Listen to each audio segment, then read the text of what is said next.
Cila është, çka konsiderohet shkelja e një marrëveshje konkrete, një kontratë?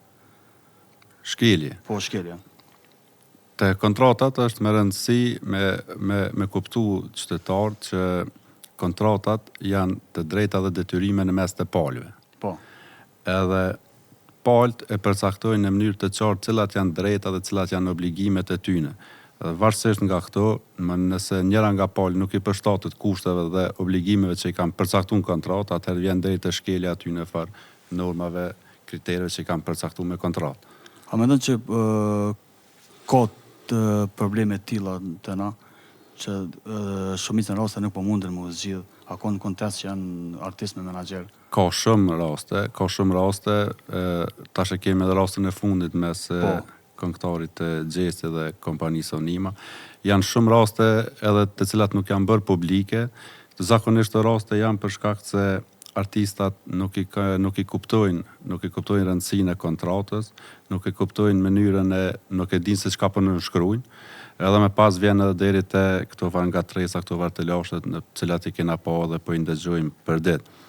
Është me rëndësi që para nënshkrimit të kontratës, një artist, një artiste, një menaxhment me ditë se çka po nënshkruan, cilat janë pasojat, cilat janë drejtat, cilat janë detyrimet, e me pas me nënshkruar sepse në nënshkrimi një kontrate të një artisti i ri mundet me pas pasoja në gjithë karrierën e tina.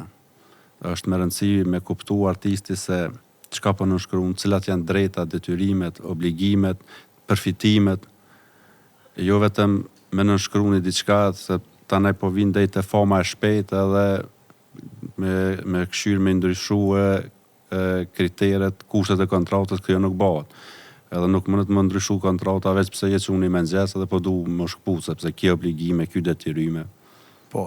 Adnan, po besoj që ke po rastin e fundit me Gjestin edhe Onimën, veç e cek edhe vetë. A më tregon qysh e shet këtë rast, me kaq informacione që ki?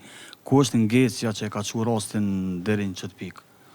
Po, edhe te ky rast nuk mujna më lëshu shumë në detaje për shkak se nuk e kam pa kontratën, nuk e di sakt kushtet e kontratës, po në bazë të mjeteve të informimit portaleve që jena informu, këngëtari pretendon që nuk jepet mundësia me publiku, ndërsa kompania pretendon që ka një kontratë dhe duhet respektohet kozgjatja e sajna.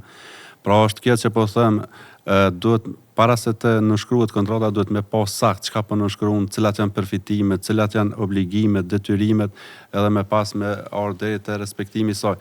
Te ky rast mendoj që kemi të bëjmë më shumë me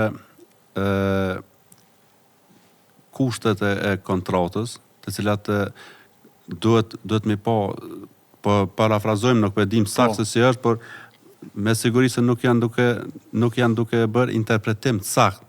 Secili po interpreton varësisht mënyrën e vet, edhe kemi keq kuptime, kemi se varangatresë. Po du më lidh te nënshkrimi i kontratës. Artistëve a jepet kohë e mjaftueshme për me lexuar një kontratë?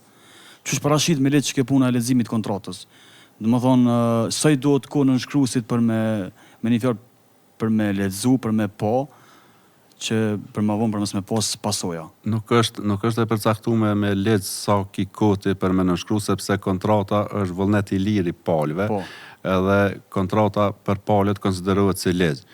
Ti ki këtë kohën e botës me marrë, me lexu, me analizu, cilat janë përfitimet, sa është në interesin tënd, për mos me bën një nënshkrim saj, sepse nënshkrimi sajna me pas krijon edhe pasoja. Duhet me studiu mirë kontratën, pak para se me nënshkru, sepse nënshkrimi saj, po them se bart pasojat të cilat edhe pishohem dhe.